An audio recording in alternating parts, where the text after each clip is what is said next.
Bueno, tengan todos y todas buen día.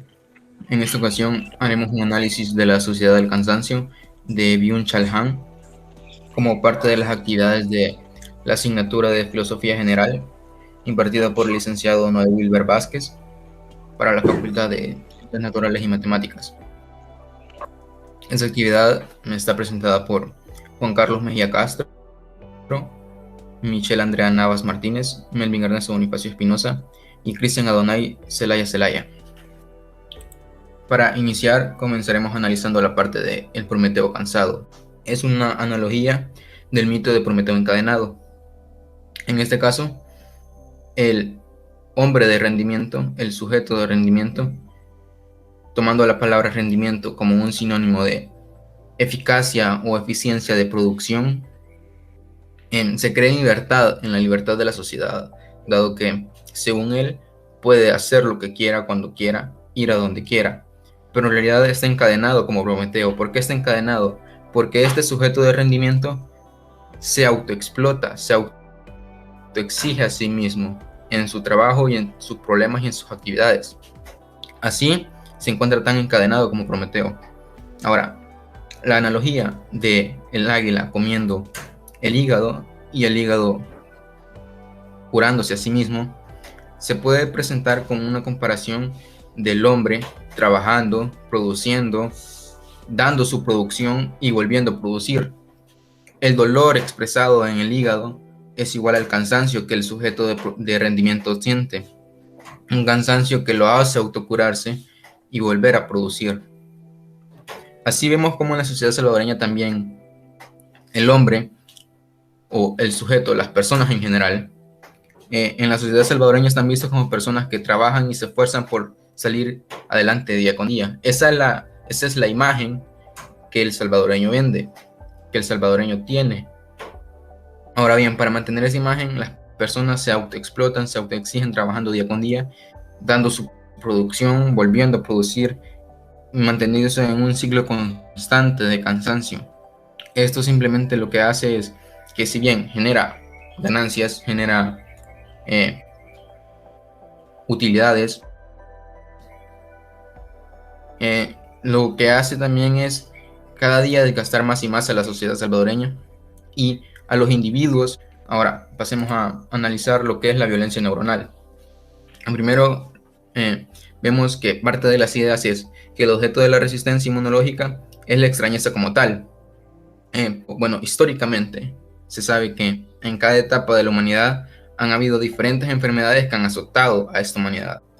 Estas diferentes enfermedades han hecho que el ser humano vaya evolucionando y haciéndose resistente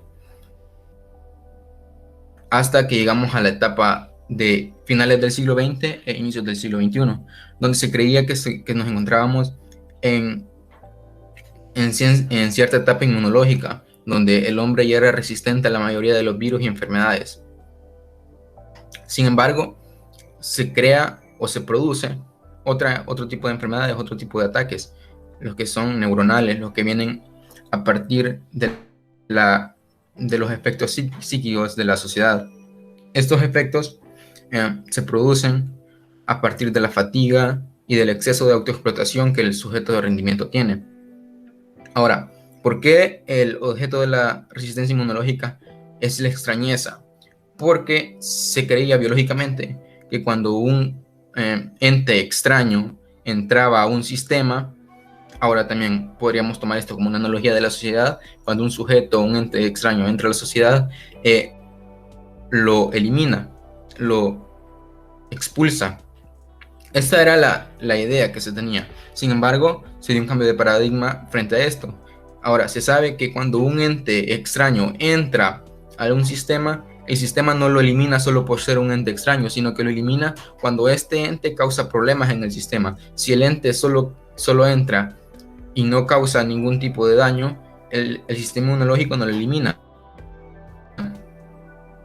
Por eso, ahora también viendo este cambio de paradigma en la biología, surge un cambio en la misma sociedad, porque la extrañeza antes generaba que la sociedad apartara a ese individuo extraño o lo desplazara e incluso lo eliminara, teniendo esto en cuenta como el racismo, ¿no? El racismo, cuando en una sociedad de ciertas características de individuos con ciertas facciones entra un individuo con facciones distintas, estos lo rechazaban, lo eliminaban, lo expulsaban. Ahora, la extrañeza era vista como un problema.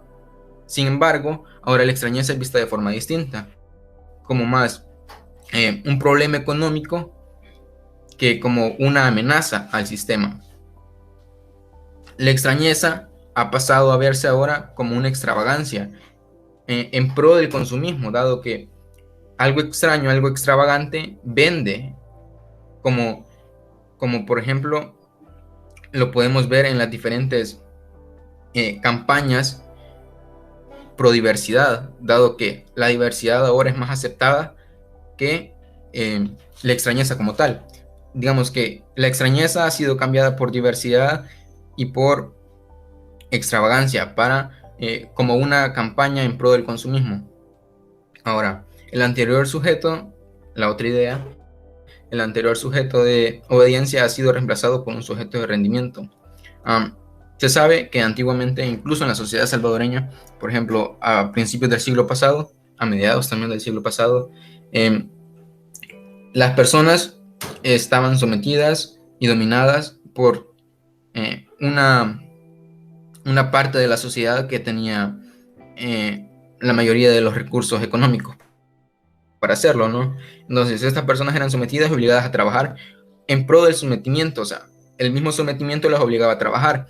Sin embargo, ahora, gracias a los diferentes cambios en las leyes y en los derechos del humano, el sujeto deja de obedecer directamente y de ser sometido a ciertas élites para convertirse en él mismo en su sometedor y en su autoexplotador, convirtiéndose en un sujeto de rendimiento, ¿no? El hombre pasó de trabajar en los diferentes campos a trabajar en las diferentes fábricas de las ciudades, obligándose a sí mismo a cada día a producir más y generándose en sí mismo cierto cansancio, ¿no? Se obliga a producir más, luego deja su producción a otros para volver a producir más, generando un ciclo vicioso donde lo único que hace es cansarse a sí mismo. Bueno, continuando ahora, dejo a mis compañeros.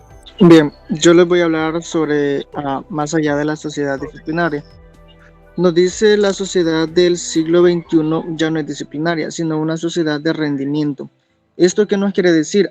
Pues que en la época actual de nuestro país hay muchas personas que se han ido transformando en empresarios de sí mismos, incapaces de cualquier finalidad. ¿Por qué razón? Porque hay personas que se han ido transformando en empresarios, pero que son personas que quizás no tienen estudios o personas que quizás quieren ser mayores, de estar en un puesto más grande, pero son personas incapaces, que no quieren, digamos, darle prioridad a lo que es personas que quizás son estudiadas, o digamos que también se han venido construyendo lo que es centros comerciales, discotecas, cosas así. Entonces, tenemos como la segunda idea, que es el explotador. El explotador es al mismo tiempo el explotado. Esto nos quiere decir que uno es actor y víctima a la vez. Por ejemplo, en nuestra realidad el empresario se explota él solo. ¿Por qué? Porque sin que nadie lo obligue, sin que nadie lo mande, él se explota. ¿Por qué? Porque no tiene tiempo de sí mismo, no tiene libertad. Entonces esto mismo conlleva a que él explote a sus trabajadores. Siguiente. Ahora tenemos como tema el aburrimiento profundo. Como la primera idea nos dice, la cultura requiere un entorno en el que sea posible una atención profunda. Más sin embargo, en nuestra realidad sabemos de que no se le da suficiente atención a lo que es a la cultura.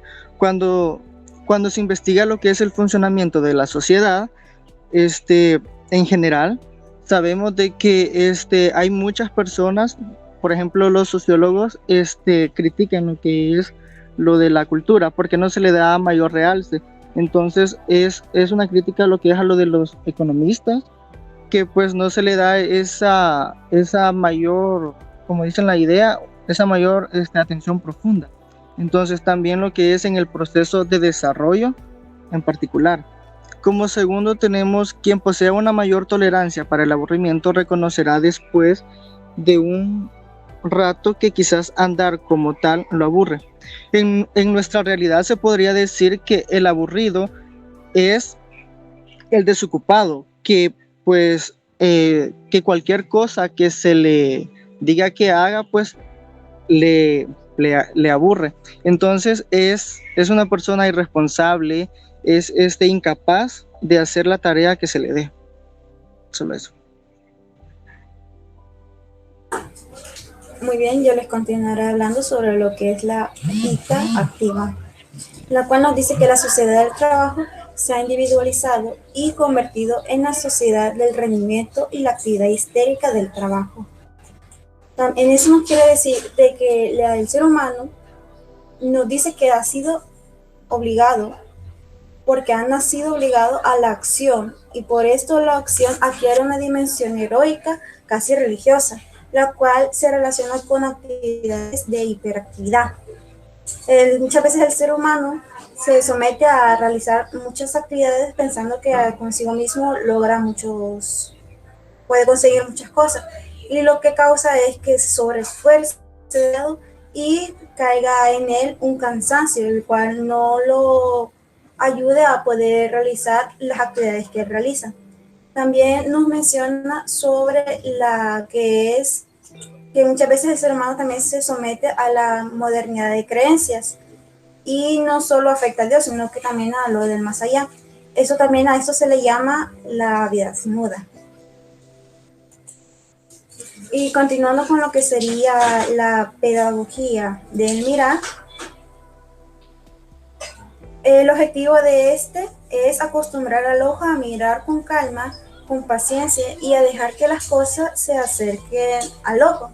En este nos dice que hay que aprender a mirar, hay que aprender a pensar, a hablar y a escribir, ya que esta requiere paciencia y tiempo, ya que muchas veces en nuestra época requiere de respuestas rápidas, ya que es importante responder de inmediato por un impulso, pues eso nos lleva a síntomas de agotamiento, ya que es una ilusión pensar de que en cuanto más activo sea la persona, más libre es, que lo que fuera de actividades se prolonga y lo que existe en otras palabras en el futuro se acorta.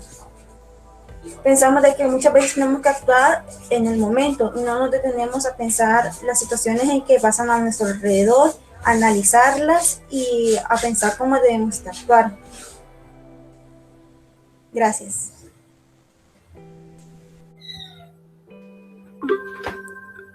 Hola, les voy a hablar sobre dos temas de la obra. El primero es el caso Bartleby y el otro es sobre la sociedad del cansancio. En el primero está dividido en dos ideas principales. La primera es un mundo de trabajo inhumano y la segunda es todos los esfuerzos por la vida conducen a la muerte.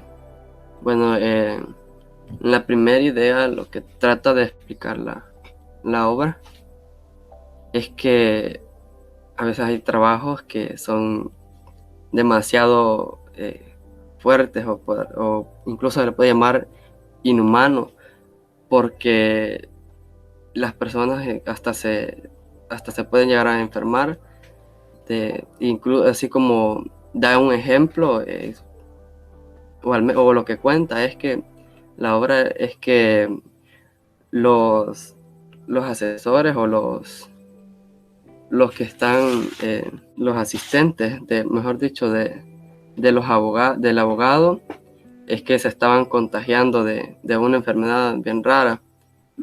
Y Bartleby al final también, aunque su trabajo era un poco más sencillo, pero también tenía síntomas, se estaba enfermando. Entonces, Y esto apegado ya a nuestro contexto, a nuestra sociedad, no está tan alejado, porque hay trabajos demasiado fuertes, demasiado complicados, y por eso se les llama a veces hasta inhumanos, porque las personas pueden terminar mal de cualquier forma. Y la otra idea dice: todos los esfuerzos por la vida conducen a la muerte. Es que, o sea, no importa qué tipo de trabajo tengamos, al final siempre en lo que vamos a terminar es con la muerte. O sea, no importa si nuestro trabajo es sencillo o demasiado fuerte, tenemos el final común, que es la muerte. Y pues esto no hay nada que comparar con la realidad, porque es tanto cierto como en la lectura como en la realidad. Y bueno, esta es una imagen apegada al texto, que una de las formas de entenderla es que como que desde que estamos pequeños que nos meten en la cabeza que debemos estudiar, debemos graduarnos, debemos trabajar, como si solo esos serían los objetivos de vivir. Pero bueno, esta es lo que trata de dar a entender también la obra. Y ahora en el otro tema es la sociedad del cansancio, dividida en las dos ideas principales.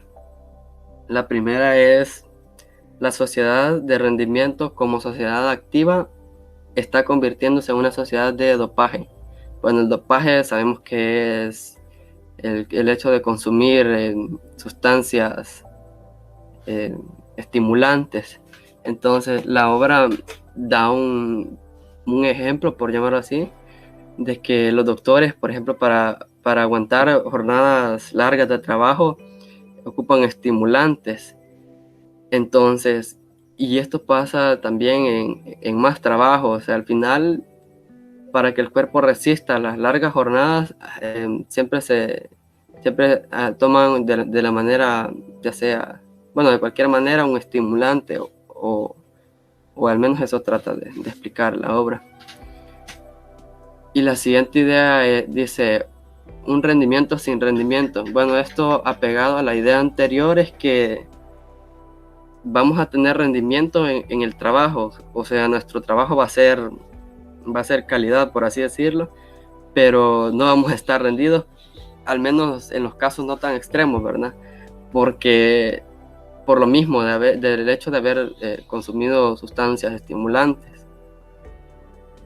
Y esta es otra imagen apegada ya a la parte de la lectura, pero ya más adelantada. Y pues esto sería nuestra presentación. Muchas gracias.